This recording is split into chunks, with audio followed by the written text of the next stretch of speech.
Thank you for being here this evening to this conversational lecture during which you're not allowed to speak back for the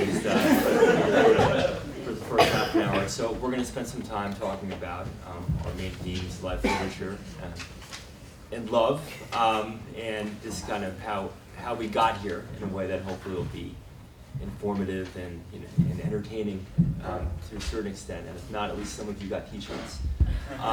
So our journey together begins in graduate school at Brandeis University, and Bridget was actually there first, so she's going to speak first about that experience.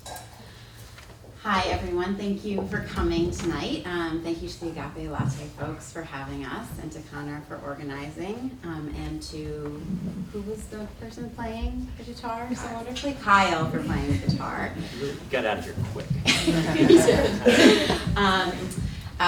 So yeah, we're going to talk, as Brian said, just kind of generally about our journey from kind of right after your period in life, right after college, to where we are now. And hopefully we will have some kind of interesting nuggets for you, maybe some, we're going to talk about our values and how they have been kind of honed and developed over the last few years. So Connor, could you go to the first slide? We have some images, not very many. So our journey together began at Brandeis University. So I graduated college, and I knew that I wanted to go to graduate school and get a PhD in literature, but I wasn't really ready in the middle of my senior year to spend all the time necessary on applications and GREs and stuff like that. So I took a year off, and I was a waitress in Philadelphia for a year. And so it was a year of very unintellectual activities.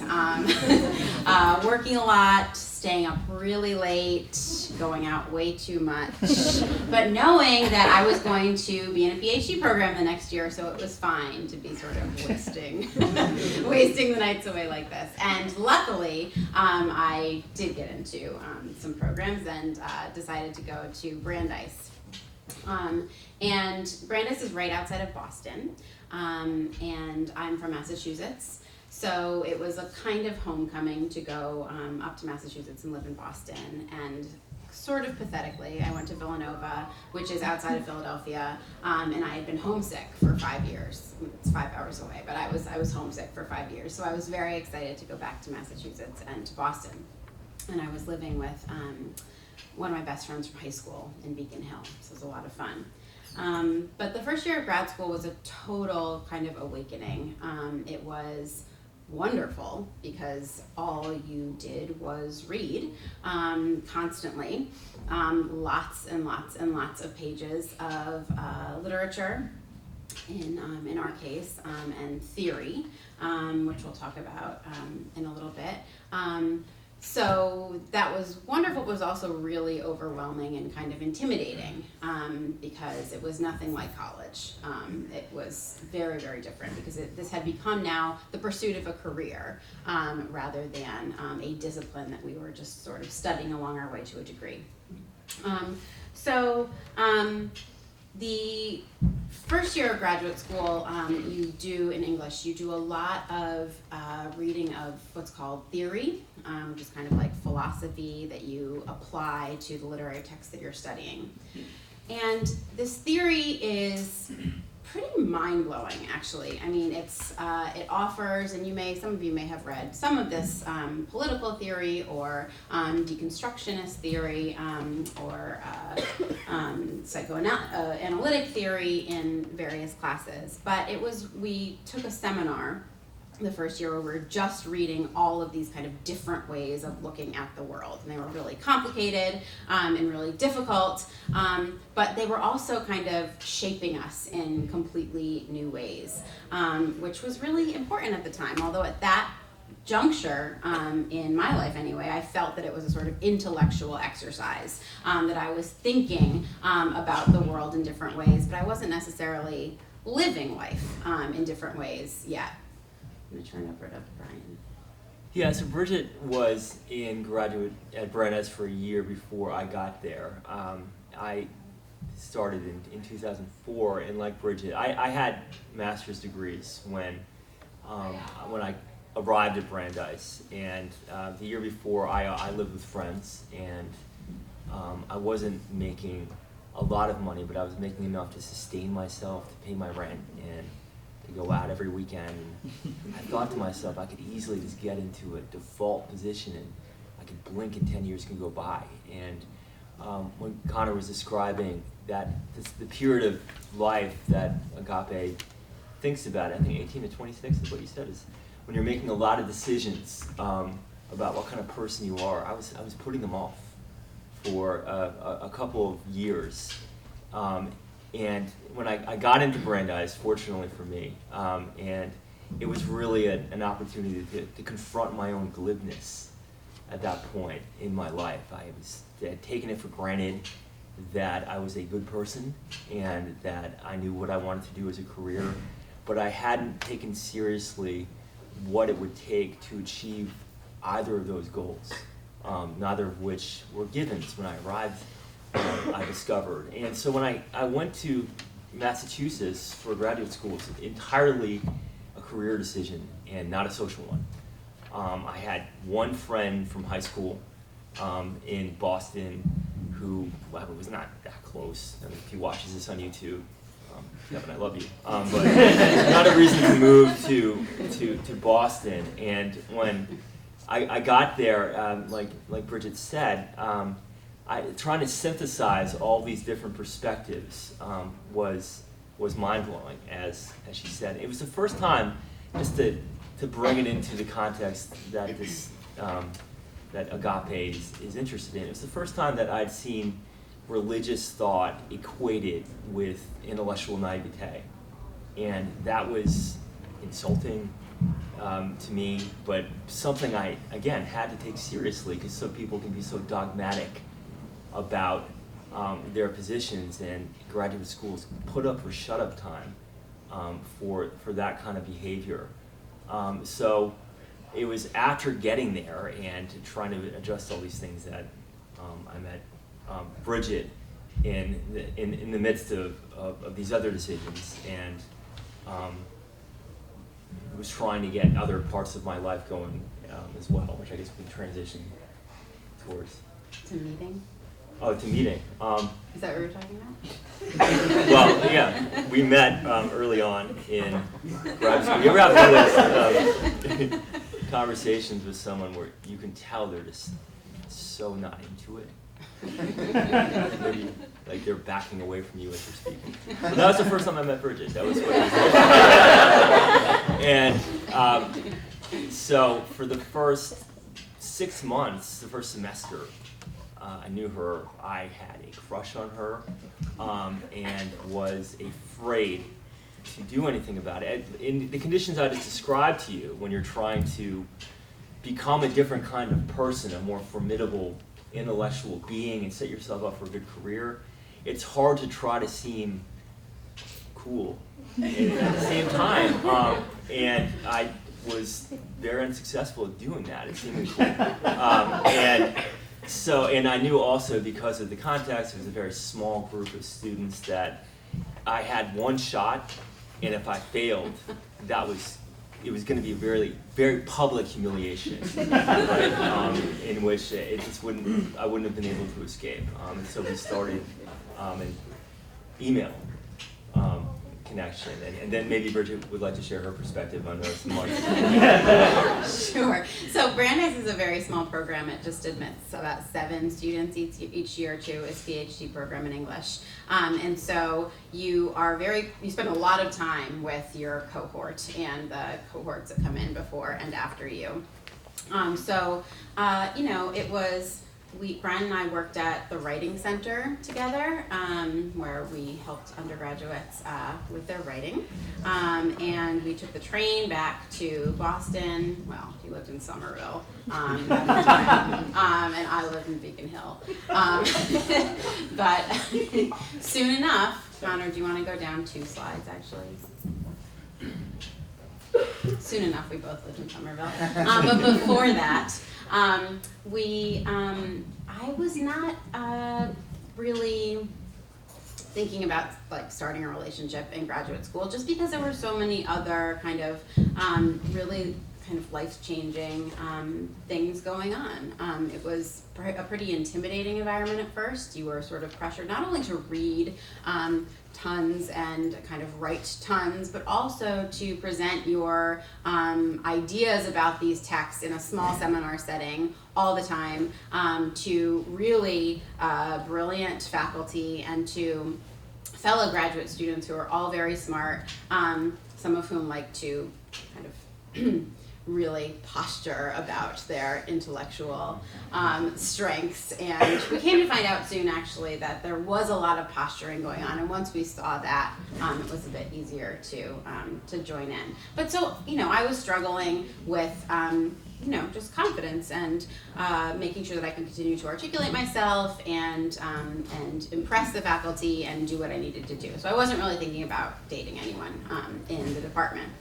But Brian and I worked in the writing center together, and we started exchanging emails, and he was very funny, and we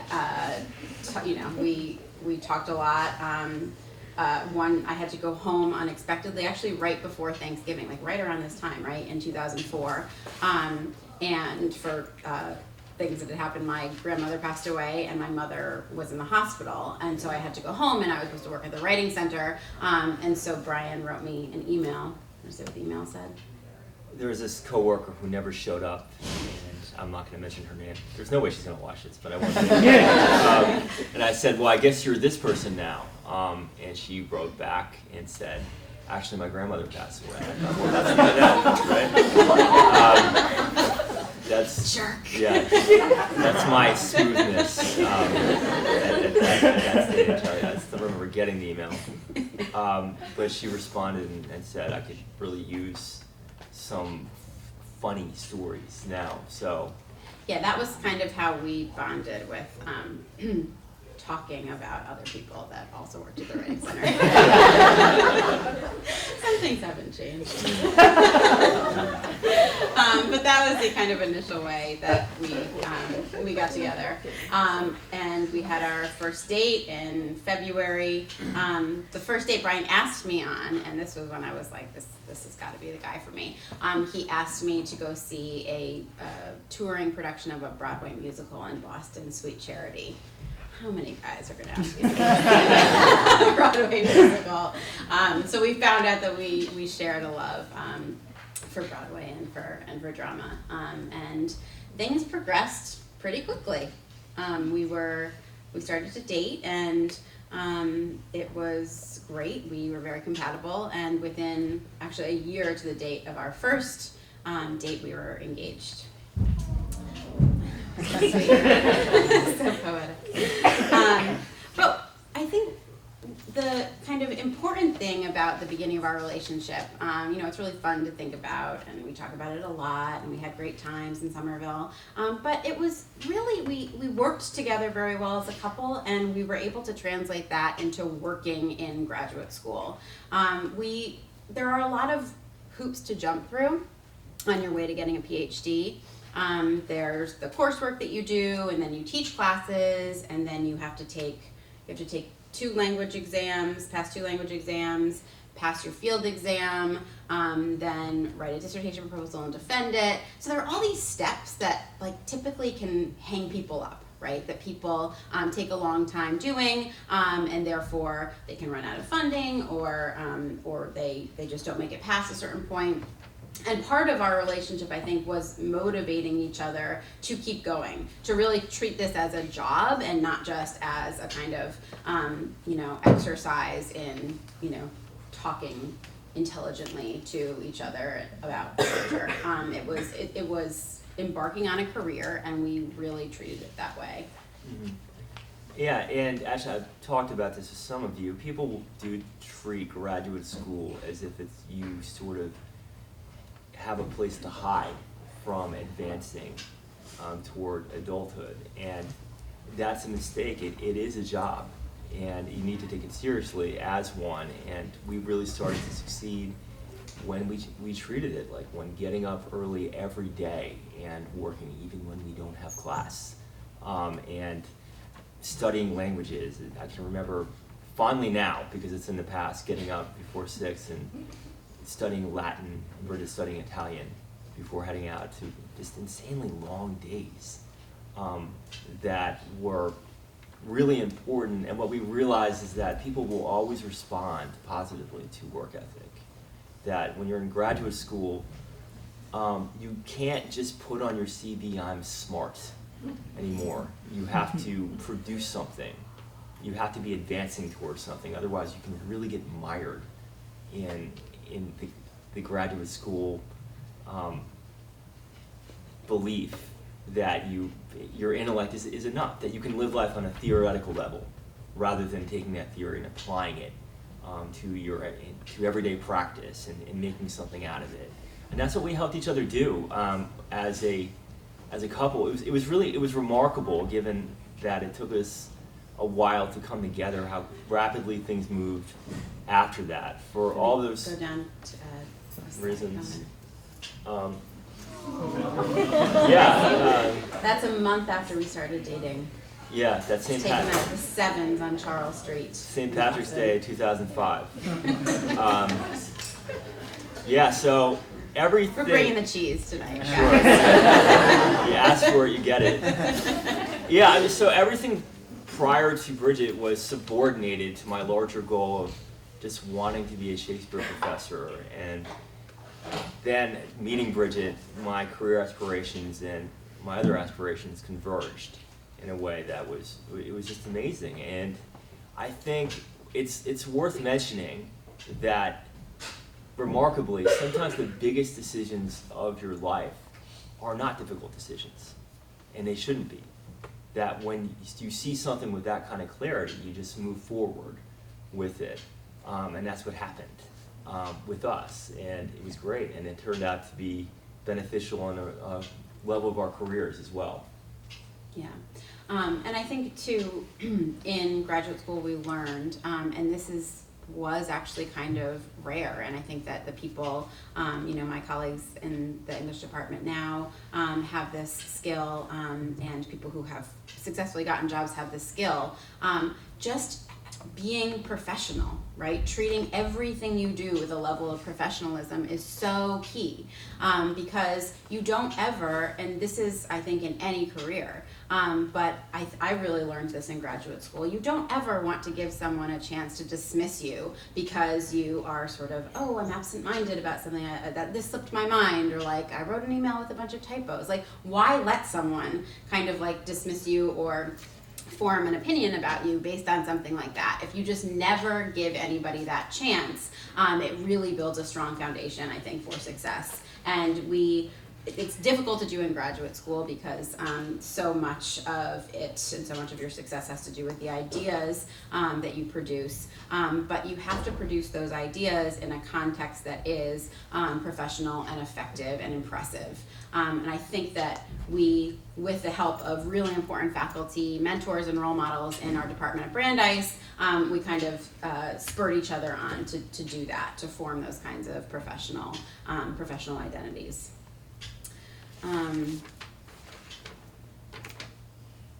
Maybe it's worth just saying a couple words about theory, since we said we're going to return to it. Want to go back a couple slides, Connor, to our... There they are. There they are. Freud and our old friends. And Foucault. So to me, we just jotted down a couple of examples of how we brought theory to bear on what we do in the classroom and what we do in terms of our scholarship. And I can remember being in a class with actually Bridget's advisor, not mine, and I was a teaching assistant, and he wrote nature, and then he put a slash, and he wrote culture on the board. Some of you have seen me do this in class. Teachers are great thieves. And he said nature and culture. He goes, which comes first? And everyone, the intuitive answer is nature. But so often the latter is superimposed on top of the former.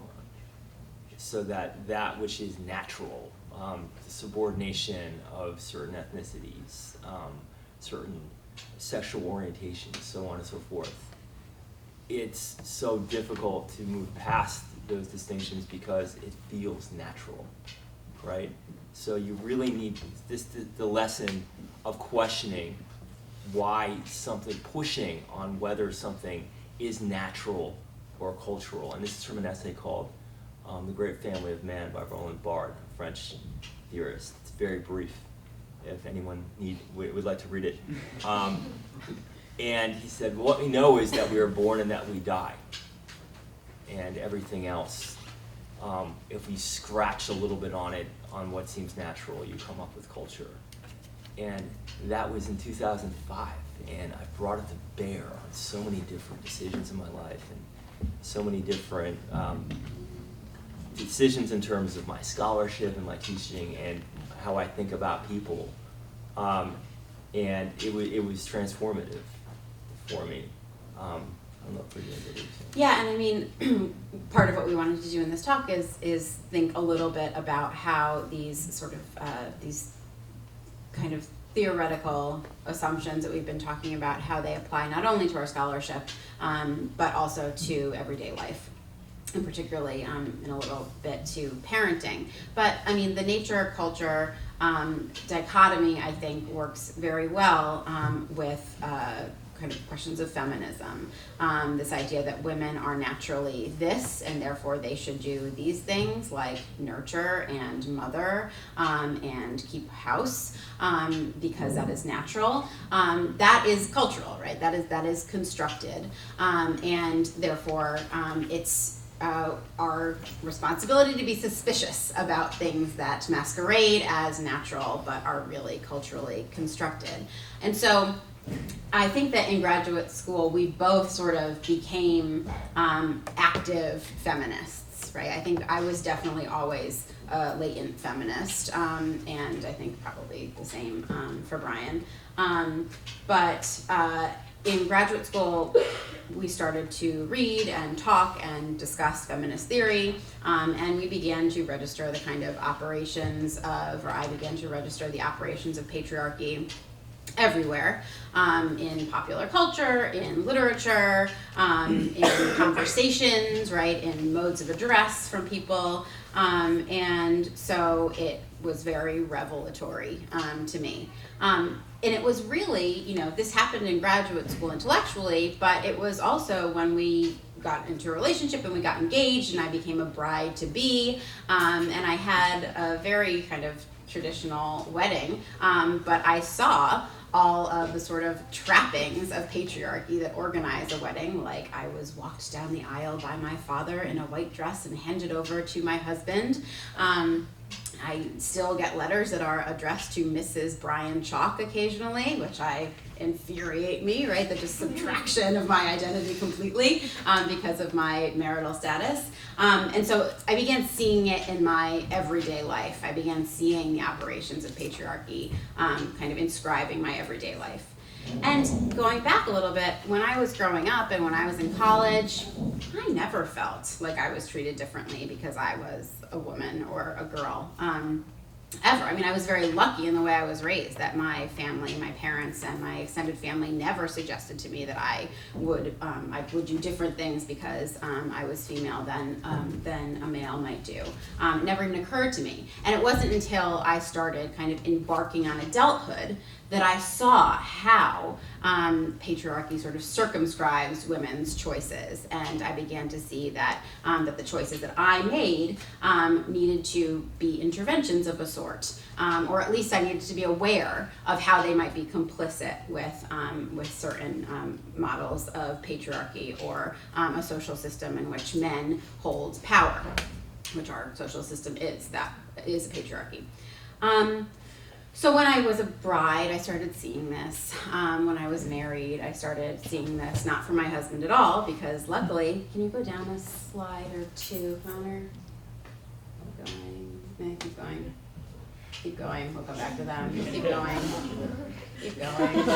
Yeah, there we go. Because luckily my husband, like Benedict Cumberbatch, the similarities do end there.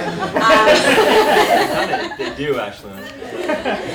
Is also a feminist, so I'm very lucky in that. But it was, and we'll talk about this in a few minutes, but it was most obvious to me when I became a mother how society dictates the modes of parenting that it deems normative and right and natural. So should we introduce the two? Yeah, I think that's a nice transition into the discussion of being parents, because for me, my feminist sensibilities, my ideas about equality really had to be put into practice more when they became embodied by my children, and just seeing this my wife go through the process of pregnancy and being amazed at the little implicit judgments levied upon her about matters such as natural birth versus cesarean births, breastfeeding, so on and so forth. Going to Starbucks. Like, if you see a pregnant woman in Starbucks, just watch how other people look at her. Like, is she ordering something decaf? She's getting something caffeinated? Like, pregnant bodies in our society are policed like crazy, like you wouldn't believe. So, I mean, don't even try to ever have a sip of wine in public. Oh my God, you will be like ostracized. But yeah, even in the Starbucks lines, like people make sure that you're ordering decaf. Yeah, you don't think that you're post anything. You're never post anything. You're never post feminist or post racial. You're just embedding yourself in another context that ignores dynamics that you're going to have to confront or ignore at some point in your life. And there it was. I couldn't ignore it. It was being inflicted upon someone I love, and implicitly my child as well. There it was in front of me. I was amazed and disturbed by it, by these dynamics that I saw, and it has affected both of us as parents now, parents of two. They're both up there. Colin is our son, so the son came first, and Gemma is our daughter, and she will be 2 1 month from today.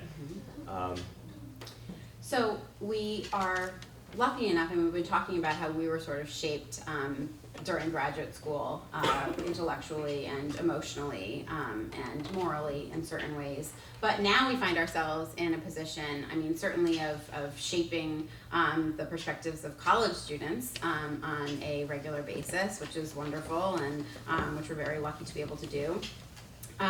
But somewhat more risky is the way that we are now charged to shape and mold in certain ways these two small humans that you see, who are people, like amazingly, like they're becoming like actual people, and that's wonderful to see and exciting, but it's also like terrifying to see. So I mean, one thing that we really want to impart to them is a model of life that is informed by gender equality. You know, we're fortunate to be in a position in life where we can model this for them, because we are two people who have the same job and who are able to co-parent in a really equal way. And so we're lucky in that way. But there are still a lot of pitfalls, like a lot of them. And I've always tried to show Colin, and I'm increasingly trying to show Gemma, that girls and boys can do the same things, right? Girls and boys don't need to be circumscribed in particular ways by their gender. Can you go down to the next slide, Connor? Oh no, again, that's just another cute picture of them. Again, that's just us. Keep going. One more. There we go. So I'm showing you the really authentic side of our life, which is demonstrated by our Instagram account, my Instagram account. So I mean, when you bake with children, it just looks like this adorable little expression of joy on his face. Like, it doesn't produce a gigantic mess that is a total headache to clean up afterwards, right? Because that doesn't exist on Instagram. It's just this moment of joy. But Colin loves to cook, right? I mean, cook. he loves to play with things in the kitchen, and we really encourage this. This is a great thing. And you hear like little comments from sort of those relatives or other people about go out and play football or something like that. And we've been able to sort of control that, not have him hear those sorts of things. And so in that sense, I felt like we've been successful so far and not kind of, making him always gravitate toward the boy toys. Gemma, on the other hand, my caption on this Instagram photo was parenting fail. Despite my efforts to not enforce gender norms on my children, her favorite things to play with are the makeup bag and her dolly. So there are certain ways in which she is a little girl, which might be because she's a girl, or might be because she just likes dolls, or might be because she sees commercials. Who knows? I mean, there are certain things we can't control. But she does love her dolls and my makeup bag a lot. But she also is like super assertive and kind of like shading into aggressive and confident. I mean, I wish I could show you the video. She has this walk. It's like a strut. She struts down streets, and people like look and they're like, wow, she really knows what she wants to do. She knows what she wants, huh? And I'm like, yeah, she does. And Colin is very like gentle and like very affectionate, whereas like Colin will hug Brian and I'm gonna be like, she'll smack her. So, when people say, oh, well, she's a girl, she loves a dolly. And I'm like, no, I don't think that it's because she's a girl, that it's her nature. I think that there are just various elements of her personality that make her up as a person. But anyway, so Colin just started pre-K this year. So he's in school 5 days a week. And I was in the kitchen or something, and I heard fighting or screaming, which is not unusual at all, so I didn't really pay attention to it. But then all of a sudden my ears perked up because I heard, no, Gemma, girls can't play with trucks. I'm playing with a truck because I'm a boy. And I was like, emergency. Ran into the room and I said, Colin, that's not true. Look, Gemma plays with trucks all the time. Of course girls can play with trucks. There aren't girl toys and boy toys, despite the aisles you see in Target. There are toys for children. And he's kind of like looking at me like, what? Gemma's by this time just taken the truck and ran away. He's distracted, I'm gonna go away. But what this showed me and what made me kind of nervous is that this is being talked about in his school, right? Like his teachers probably are saying, I'm sure not in a way that they intend to be harmful at all, but are saying things about like, those are for boys and those are for girls. And I could, but I won't go into school and say like, please don't say things. We believe in gender equality, and I'm really disturbed by like Colin saying these things. Because, ultimately he's going to get these messages, and all we can do is model for him what gender equality, and for Gemma what gender equality looks like, and talk to him about it, because we're not going to be able to shelter him from the kind of barrage of messages that he will get from our culture and from people in positions of power with regard to him, teachers and such, messages that they impart to him. Yeah, I think that brings us full circle a little bit to this stage of life that Agape Latte concentrates on, 18 to 26, in which everyone in this room is in, right, Brother Rob? Yeah. And the only thing that we can equip ourselves with and our children with is thoughtfulness. Is this not going mindlessly through and accepting these impositional dynamics that are everywhere, and that's my least favorite kind of class is the class in which I feel people are not thinking. I get aggressive and sarcastic in such situations, because that's really the beginning and the end of what we can impart to students is just to think for themselves, and that's what we try to do. Parenting is a macro example of that, which is why we thought it was worth concentrating on. It's because it's such a big part of our lives. Do you want to talk about faith?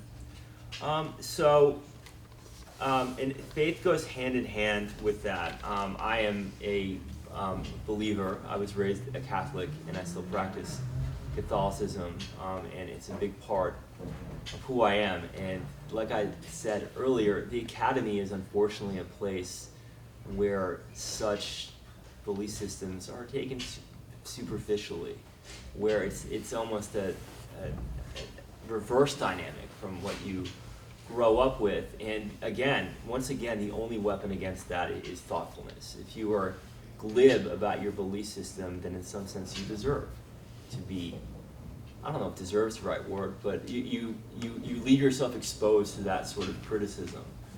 And so I think faith is something that constantly needs to be reevaluated and assimilated with different perspectives. Bridget is not a Catholic. Both of our children are baptized. It was something that I wanted. No. That's a great picture. We'll come back to that. So there's Gemma, but the idea is to give them the equipment to make their own decisions about such matters, in the hope that if we're successful, then their knowledge that I love them will be all the faith that I need, right, for them moving forward. So that's where faith comes into the equation with our parent faith values. Yeah, I'm from a family.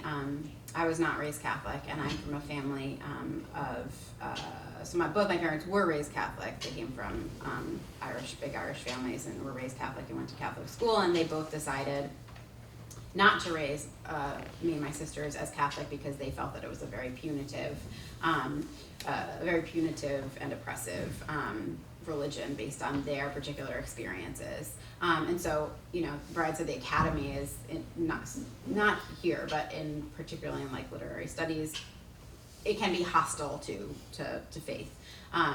Another place that is hostile to faith is my family parties.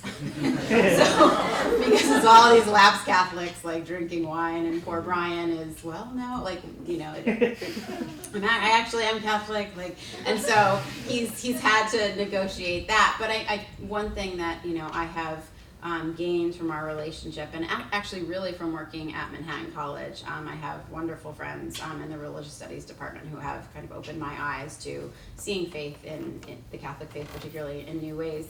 But I now think that, I do wish that I had some kind of choice, because my parents made a choice, right, not to raise us as Catholic, and that was their choice, and I think that they were, that they should have exercised their choice. But I also now feel like I didn't really have a choice, because I wasn't raised with Catholicism at all, and I'm not.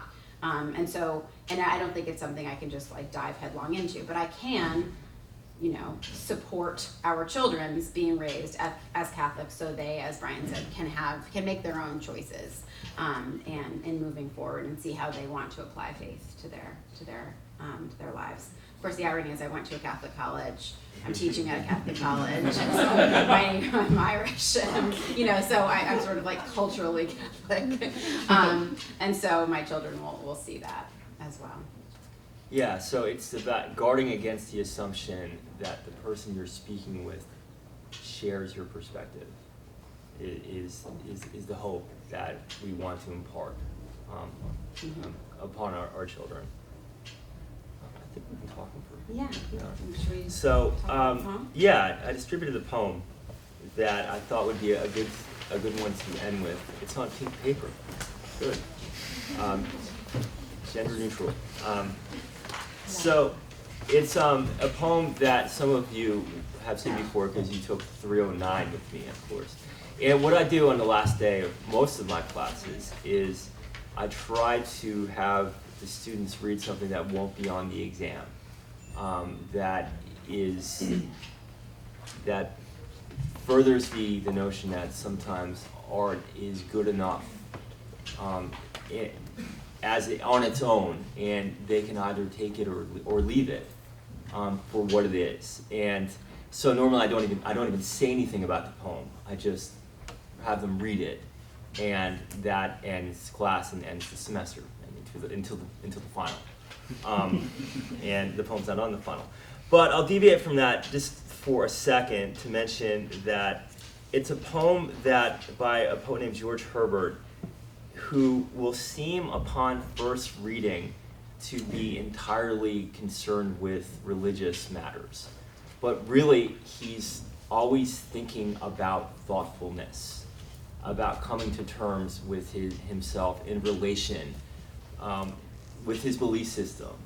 And it's a poem that also marvels at the inevitability of transience, relating one's personal self to universal matters, and just an amazement at the way in which humans have the capacity to change, and balancing that capacity to change with permanence, foundations that we hope that we sustain.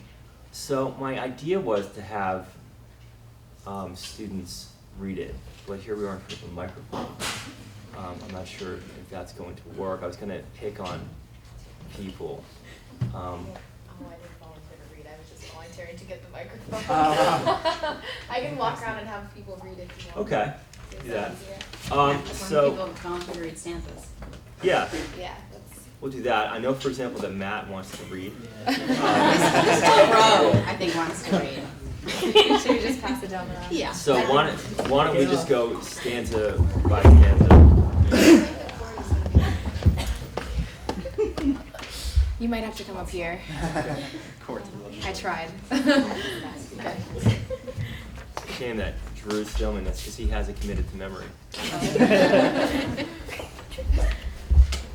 How fresh, O Lord, how sweet and clean are thy returns, even as the flowers in spring, to which, besides their own demean, the late past frost tributes of pleasure bring. Grief melts away like snow in May, as if there were no such cold thing.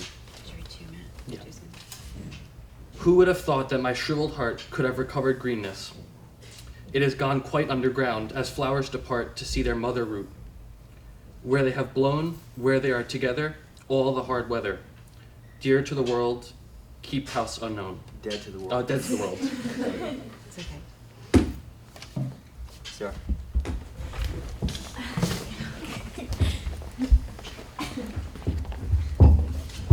I develop a stutter right now.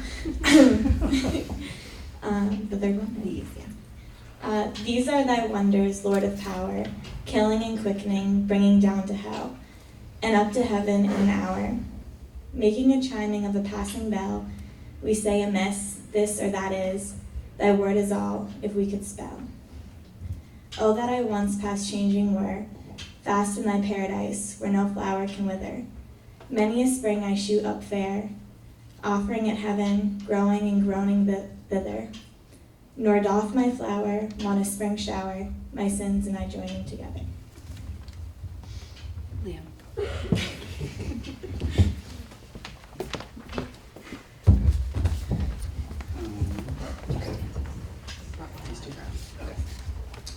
But while I grow in a straight line, still upwards bent, as if heaven were mine own, thy anger comes and I decline. What frost to that? What pole is not the zone where all things burn? When thou dost turn, and the least frown of thine is shown. And now in age I bud again. After so many deaths I live and write. I once more smell the dew and rain, and relish versing. Oh, my only light, it cannot be that I am he on whom thy tempests fell at night. These are thy wonders, Lord of love, to make us see we are but flowers that glide, which when we once can find and prove, thou hast a garden for us, where to bide.